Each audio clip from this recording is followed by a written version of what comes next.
Bueno, mis queridos estudiantes, seguimos entonces con el ítem 2, ¿ya? De nuestra guía, en donde tenemos que analizar y ver los elementos del realismo mágico en la película de La Recta Provincia.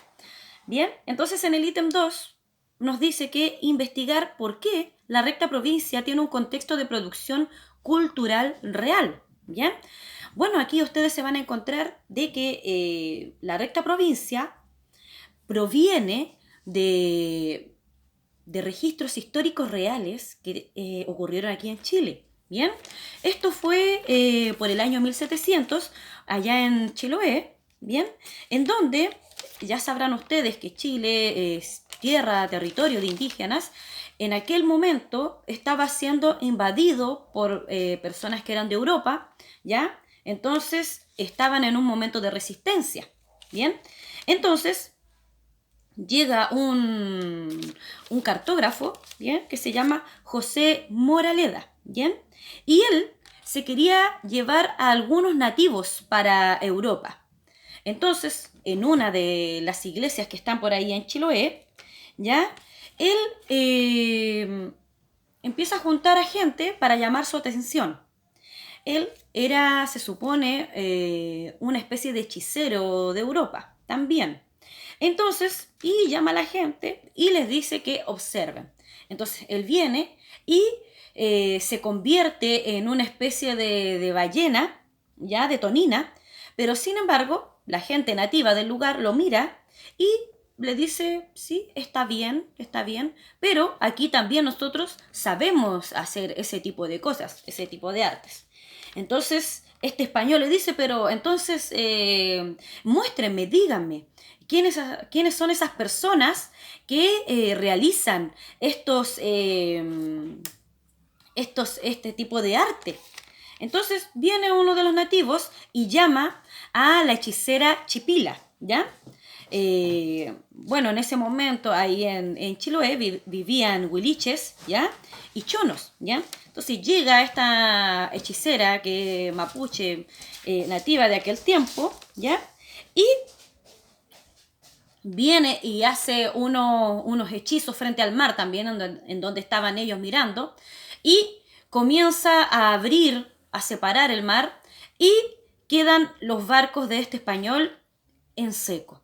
Entonces, este Moraleda quedó tan impresionado de que dijo, ya, esperen, voy a ir a buscar un presente porque esto me impresionó mucho, entonces les tengo un presente para ustedes. Y fue allí que él trajo un libro forrado en cuero, ¿ya? Y con varios, con candado, con cosas, con llaves para que no lo abriera cualquiera, y se lo entregó a la hechicera Chipila, ¿ya? Que también podría haber sido una machi, ¿ya? Entonces, desde ahí queda escrito que, por ejemplo, a partir ¿cómo se llama? De este libro, mucha gente autóctona, huiliches, chonos, mapuches de aquellos lugares, se organizaron con este nombre de La Recta Provincia, ¿ya? Se empezaron a iniciar y empezaron a resistir frente a la gente que era de Europa con magia. Y tomaron este nombre porque la recta provincia es una especie de jerarquía, ¿ya? Es como un orden en donde van varios machi, van ayudantes de machi, van hechiceros, ¿ya? Y tienen como un orden. Y a través de este orden, todas las islas del lugar también tuvieron resistencia en contra de los soldados que habían en aquel momento. Eso está escrito y como les dejé en el link, ustedes pueden ingresar a Chile Secreto, que allí está un poco más entretenida la historia, toda esta investigación. Y por lo tanto, allí tenemos nuestro contexto de producción cultural real, que es muy característico del realismo mágico, ¿ya? Y además nos encontramos con el contexto de producción histórico, ¿ya? Bueno, seguimos entonces con el último ítem, que es el ítem 3. Entonces, hay algunas preguntas que tenemos aquí, ¿cierto? En donde la 1 nos dice, ¿Por qué crees tú que la flauta era un hueso cristiano? ¿Qué pedía? Bueno, como podemos ver anteriormente, esta, esta flauta era un hueso de este lobo, que también él se decía que era cristiano, ¿ya? Pero este huesito, ¿qué pasaba? Que era un hueso pillín, porque era el hueso de este lobo, que era un asesino, que sabía que si le daban una sagrada sepultura, él iba a resucitar. Porque todo cristiano tiene la creencia de que las personas resucitan. Entonces allí tenemos la primera respuesta. La segunda era, ¿quiénes eran los manducadores? Bueno, pudimos encontrar de que los manducadores eran ánimas o almas de personas que se quedaban con un empacho, es decir, que se quedaban con unas ganas de haber comido algo antes de morir.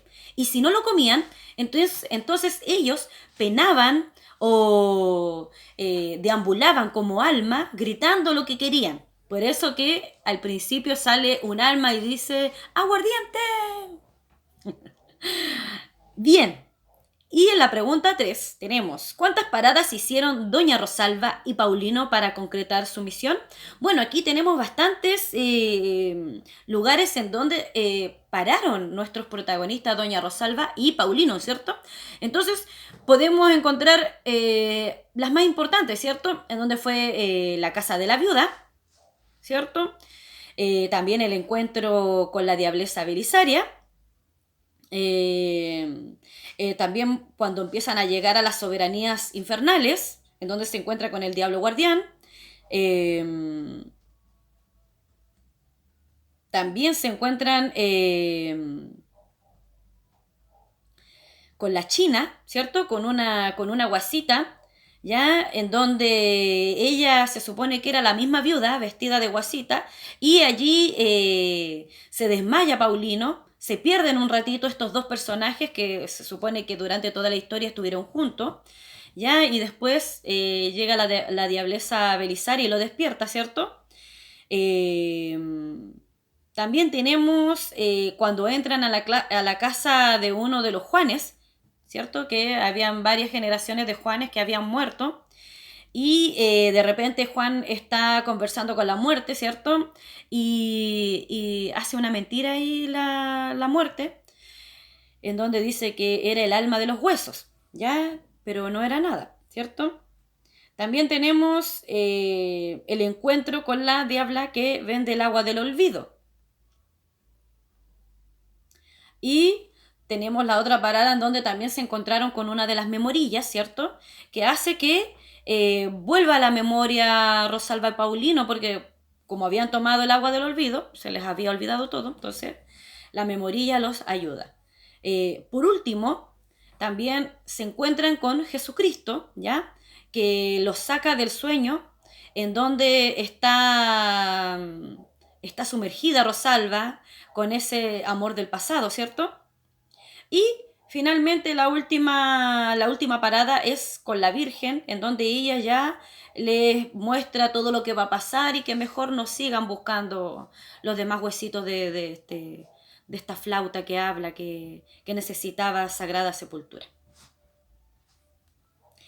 Tenemos la pregunta 4, ¿ya? Entonces dice, ¿en qué termina la historia y cuál es el aprendizaje? Bueno, al final de la historia dice clarito el aprendizaje, la lección, y es que no hay que hacerse de asuntos que no sean propios, que no tienen ni pies ni cabeza. Entonces, eso fue la gran lección que aprendieron. Casi se perdieron Rosalba y Paulino por estarse metiendo en lo que no les interesaba, ¿cierto? Y después tenemos la pregunta final y la 5 que dice, dentro del relato existen 3 mundos literarios, nómbralos y explica el porqué. ¿Ya? Entonces aquí tenemos que se muestra el mundo fantástico, ya que era en donde están las personas de la realidad y de repente se encuentran con fantasmas. Allí tenemos el mundo fantástico, ¿cierto? En donde hay un quiebre de la realidad.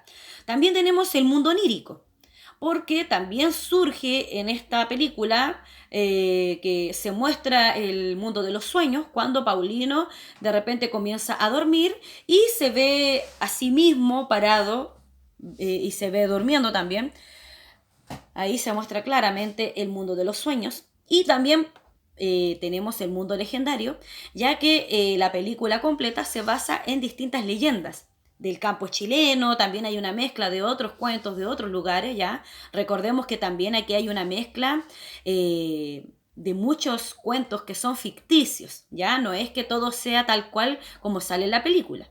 Hay algunas cosas sí que son, que tienen alguna realidad histórica, que era como el contexto de la misma recta provincia. Pero la película es una narración ficticia, ¿ya? Es una compilación de varios cuentos y de tradiciones, mitos y leyendas, como dice su título, del campo chileno, en especial del centro de acá de Chile, en donde se habla mucho de los diablos y de los ángeles. Bueno, espero que les haya gustado esta clase, que tiene mucho que ver con todo este mundo fantástico, legendario, en donde hay mucha riqueza cultural. Así que nos vemos en la próxima clase.